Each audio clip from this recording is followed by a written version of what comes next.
Today marks 1 year since the terror attacks in Paris. The city hosted a series of somber events, including a silent tour of the sites where 130 people were killed by Islamic extremists. Garrett Tenney reports. For a lot of folks in Paris, it feels like it was only yesterday that these horrific terrorist attacks devastated the city, the country, and most of the Western world. Today, French President François Hollande visited the sites across the city where ISIS terrorists carried out their attacks 1 year ago.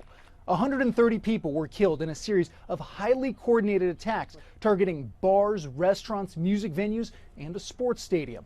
This morning, at each location, survivors and family members of the victims stood in silence as the names of those who lost their lives were recited and looked on as Hollande laid wreaths and unveiled plaques to honor those who lost their lives. For some of the survivors, returning for the first time brought back the horrors of that night.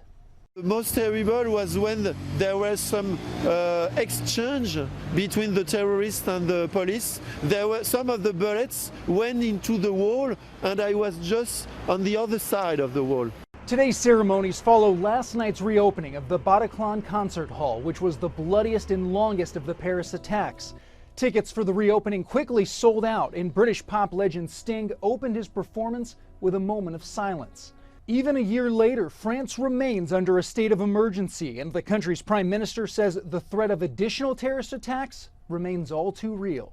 Des armes. Donc oui, nous allons vivre encore sans doute pendant quelques mois avec cet état d'urgence, et surtout nous allons vivre avec cette menace. J'espère qu'elle va progressivement diminuer.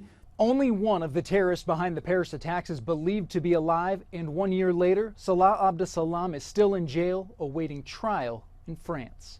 In Washington, I'm Garrett Tenney, Fox News.